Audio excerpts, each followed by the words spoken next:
Mr. Mullenberg, how in the hell did nobody bring this to your attention in February when you produced this to the Department of Justice? How did you just read this a couple of weeks ago?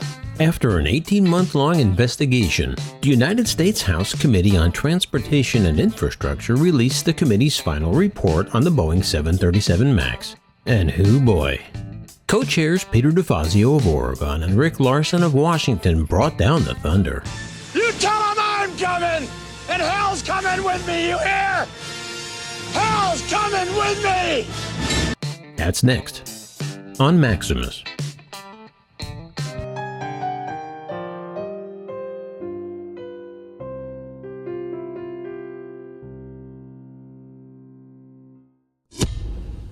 Greetings, everybody. Maximus here.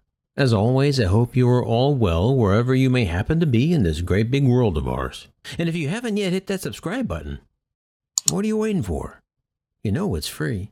Well, I can't say any of us will be surprised by much of what is in the report. However, if Boeing was hoping for Congress to show them some mercy, then they were sadly mistaken.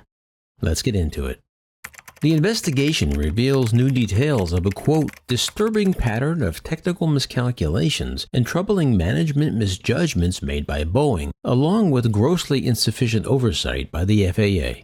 Representative Peter DeFazio said in a teleconference briefing that the committee plans soon to propose legislation reforming how the FAA certifies airplanes are safe to fly. DeFazio called it mind-boggling that the MAX, which had 2 crashes that killed 346 people within 5 months, was originally certified by both Boeing and the FAA as compliant with all safety regulations.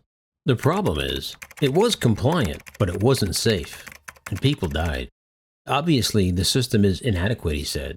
The report cites how Boeing engineers during production of the MAX raised questions about the MCAS system's continued failures.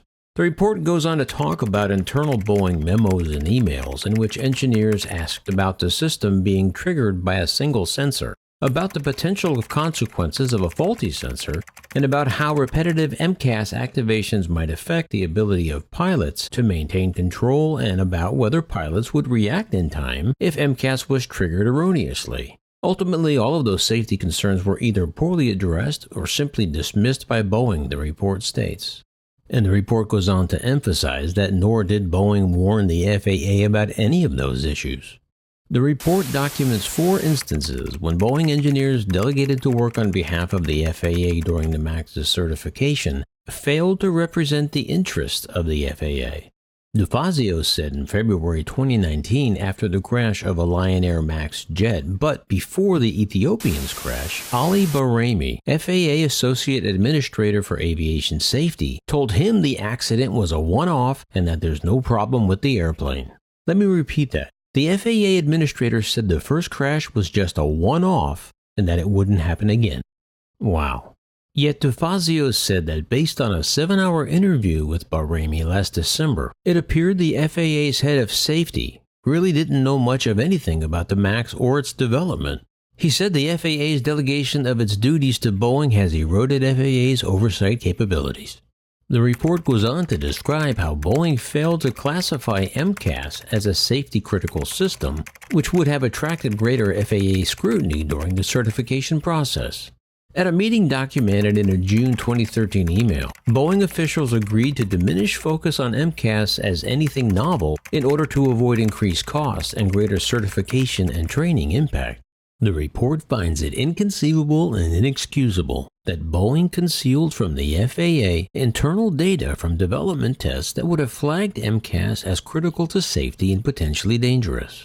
According to a newly revealed email exchange, Boeing's stability and control engineers in November of 2012 discussed how the danger from the MCAS misfiring should be classified in certification documents and, critically, how much time it would take pilots to actually react to such a misfiring. They noted in a flight simulator test, while one pair of Boeing technical pilots took 4 seconds to properly respond to an uncommanded MCAS activation, a second crew in another simulator test took more than 10 seconds and judged the failure scenario to be catastrophic.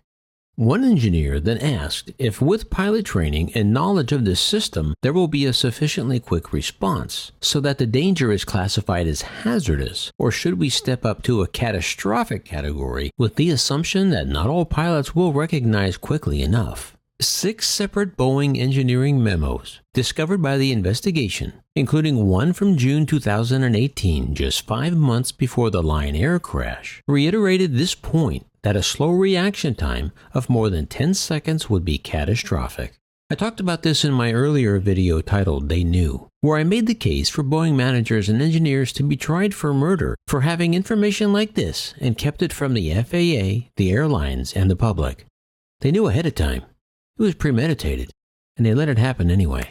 Still, the investigation said none of the 4 Boeing technical experts assigned to be representatives of the FAA who knew about this 2012 simulator test ever warned or informed the FAA. Boeing simply assumed that with teamwork between 2 trained airline pilots on the flight deck, a recovery response would be completed within 4 seconds. And that's what Boeing presented to the FAA in its formal system safety assessment as part of MAX's certification. Another new document reveals that in June of 2016, during an actual flight test, the Boeing test pilot had trouble completing a slow speed test needed for certification because MCAS kept kicking in. Engineers noted how MCAS was observed ratcheting up the angle of the horizontal tail with repeated activation. Another engineer in the email exchange asks, what happens when we have a faulty angle of attack? In a meeting on March 30, 2016, Keith Leverkuhn, a Boeing VP who headed the MAX program, formally approved an expansion of MCAS to allow it to activate at low speed.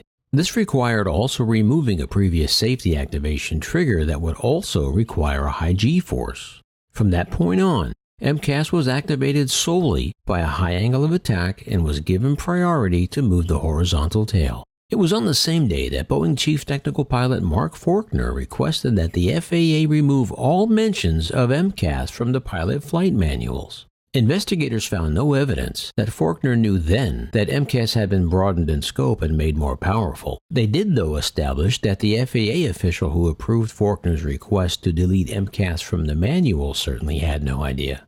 The House investigation had revealed the controversial internal emails from Faulkner in which he described, quote, Jedi mind tricking airline customers to convince them that they didn't need simulator training for their pilots. The final report notes that in September 2016, Boeing granted Faulkner and his team of technical pilots an award for their role in developing the pilot training and ensuring that this did not require sessions in a flight simulator. Wow. How this Faulkner guy is not in jail at the very least right now, and is still flying commercial aircraft is amazing. This guy is so dirty.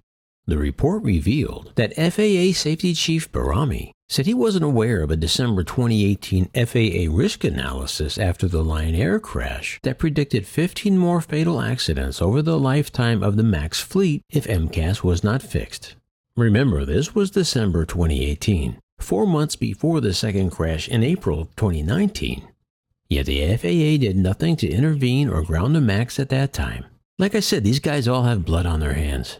The report concludes that the senior FAA leaders are, quote, overly concerned with achieving business-oriented outcomes of industry stakeholders and are not held accountable for safety-related decisions. The report even reaches back into Boeing's history 16 years earlier to cite former CEO Harry Stonecipher after he joined the leadership following the 1997 merger with McDonnell Douglas. He was boasting that he deliberately shifted Boeing's longtime culture so it would run like a business rather than a great engineering firm.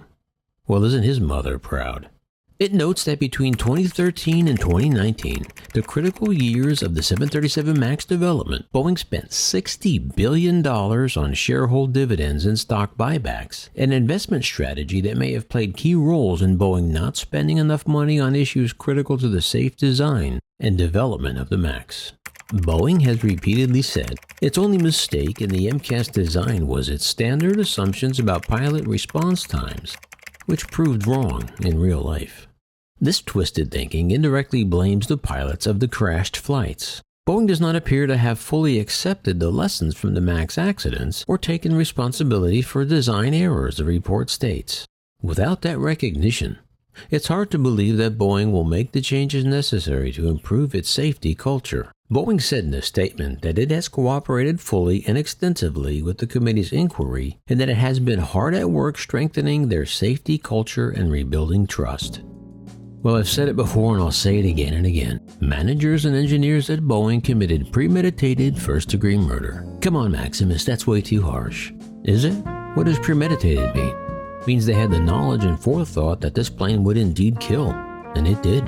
Hell, even the FAA after the first crash predicted at least 15 more MAX crashes during the life of the plane. So let's include them in my scenario too. People need to go to jail, and you know what the saddest part of all is? Nobody will.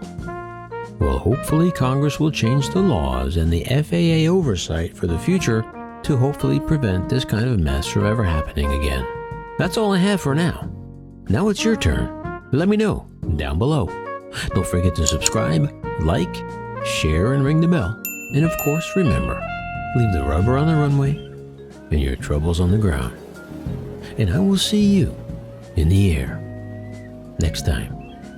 Yeah, this is Maximus.